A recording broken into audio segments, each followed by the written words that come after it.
بے شک ہم مردوں کو زندہ کریں گے، اور ہم لکھتے جاتے ہیں وہ اعمال بھی جن کو لوگ آگے بھیجتے ہیں، اور ان کے وہ اعمال بھی جن کو پیچھے چھوڑ جاتے ہیں، اور ہم نے ہر چیز کو ایک واضح کتاب میں ضبط کر رکھا ہے۔ یہی فیصلے کا دن ہے جسے تم جھٹلاتے رہے۔ یقیناً ہم نے اس کتاب کو آپ کی طرف حق کے ساتھ نازل فرمایا ہے، پس آپ اللہ ہی کی عبادت کریں، اسی کے لیے دین کو خالص کرتے ہوئے۔ اگر تم ناشکری کرو تو یاد رکھو کہ اللہ تعالیٰ تم سب سے بے نیاز ہے، اور وہ اپنے بندوں کی ناشکری سے خوش نہیں، اور اگر تم شکر کرو تو وہ اسے تمہارے لیے پسند کرے گا، اور کوئی کسی کا بوجھ نہیں اٹھاتا، پھر تم سب کا لوٹنا تمہارے رب ہی کی طرف ہے، تمہیں وہ بتلا دے گا جو تم کرتے تھے، یقیناً وہ دلوں تک کی باتوں کا واقف ہے۔ بھلا جو شخص راتوں کے اوقات سجدے اور قیام کی حالت میں عبادت میں گزارتا ہو، آخرت سے ڈرتا ہو اور اپنے رب کی رحمت کی امید رکھتا ہو، اور جو اس کے برعکس ہو، برابر ہو سکتے ہیں؟ بتاؤ تو علم والے اور بے علم کیا برابر کے ہیں؟ یقیناً نصیحت وہی حاصل کرتے ہیں جو عقل مند ہوں اپنے رب کی طرف سے۔ کہہ دو کہ اے میرے ایمان والے بندو، اپنے رب سے ڈرتے رہو، جو اس دنیا میں نیکی کرتے ہیں ان کے لیے نیک بدلہ ہے، اور اللہ تعالیٰ کی زمین بہت کشادہ ہے، صبر کرنے والوں ہی کو ان کا پورا پورا بے شمار اجر دیا جاتا ہے۔ انہیں نیچے اوپر سے آگ کے شعلے مثل سائبان کے ڈھانک رہے ہوں گے، یہی عذاب ہے جن سے اللہ تعالیٰ اپنے بندوں کو ڈرا رہا ہے۔ اے میرے بندو، پس مجھ سے ڈرتے رہو، جو بات کو کان لگا کر سنتے ہیں، پھر جو بہترین بات ہو اس کی اتباع کرتے ہیں، یہی ہیں جنہیں اللہ تعالیٰ نے ہدایت کی ہے، اور یہی عقل مند بھی ہیں۔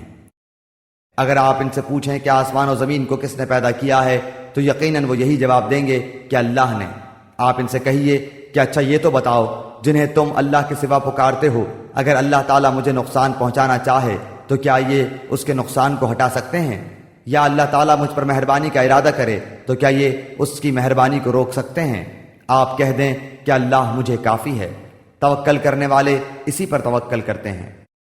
میری جانب سے کہہ دو کہ اے میرے بندو، جنہوں نے اپنی جانوں پر زیادتی کی ہے، تم اللہ کی رحمت سے نا امید نہ ہو جاؤ، بالیقین اللہ تعالیٰ سارے گناہوں کو بخش دیتا ہے، واقعی وہ بڑی بخشش بڑی رحمت والا ہے۔ اور پیروی کرو اس بہترین چیز کی جو تمہاری طرف تمہارے پروردگار کی طرف سے نازل کی گئی ہے، اس سے پہلے کہ تم پر اچانک عذاب آ جائے اور تمہیں اطلاع بھی نہ ہو۔ وہی ہے جو تمہیں اپنی نشانیاں دکھلاتا ہے اور تمہارے لیے آسمان سے روزی اتارتا ہے۔ نصیحت تو صرف وہی حاصل کرتے ہیں جو اللہ کی طرف رجوع کرتے ہیں۔ تم اللہ کو پکارتے رہو، اس کے لیے دین کو خالص کر کے گو کافر برا مانے۔ اور تمہارے رب کا فرمان سرزد ہو چکا ہے کہ مجھ سے دعا کرو، میں تمہاری دعاؤں کو قبول کروں گا۔ یقین مانو کہ جو لوگ میری عبادت سے خود سری کرتے ہیں وہ ابھی ذلیل ہو کر جہنم میں پہنچ جائیں گے۔ آپ کہہ دیجئے کہ میں تو تم ہی جیسا انسان ہوں، مجھ پر وہی نازل کی جاتی ہے کہ تم سب کا معبود ایک اللہ ہی ہے، سو تم اس کی طرف متوجہ ہو جاؤ اور اس سے گناہوں کی معافی چاہو، اور ان مشرکوں کے لیے بڑی ہی خرابی ہے۔ اور اس سے زیادہ اچھی بات والا کون ہے جو اللہ کی طرف بلائے اور نیک کام کرے اور کہے کہ میں یقیناً مسلمانوں میں سے ہوں۔ نیکی اور بدی برابر نہیں ہوتی، برائی کو بھلائی سے دفع کرو، پھر وہی جس کے اور تمہارے درمیان دشمنی ہے ایسا ہو جائے گا جیسے دلی دوست۔ اور یہ بات انہی کو نصیب ہوتی ہے جو صبر کریں، اور اسے سوائے بڑے نصیبے والوں کے کوئی نہیں پا سکتا۔ اور اگر شیطان کی طرف سے کوئی وسوسہ آئے تو اللہ کی پناہ طلب کرو، یقیناً وہ بہت ہی سننے والا جاننے والا ہے۔ اور دن رات اور سورج چاند بھی اسی کی نشانیوں میں سے ہیں، تم سورج کو سجدہ نہ کرو نہ چاند کو، بلکہ سجدہ اس اللہ کے لیے کرو جس نے ان سب کو پیدا کیا ہے، اگر تمہیں اسی کی عبادت کرنی ہے تو۔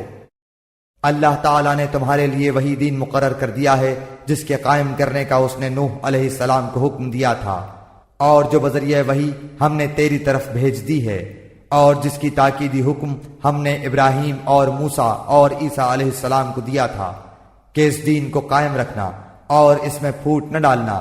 جس چیز کی طرف آپ انہیں بلا رہے ہیں وہ تو ان مشرکین پر گراں گزرتی ہے۔ اللہ تعالیٰ جسے چاہتا ہے اپنا برگزیدہ بناتا ہے، اور جو بھی اس کی طرف رجوع کرے وہ اس کی صحیح رہنمائی کرتا ہے۔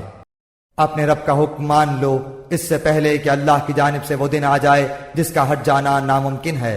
تمہیں اس روز نہ تو کوئی پناہ کی جگہ ملے گی نہ چھپ کر انجان بن جانے کی۔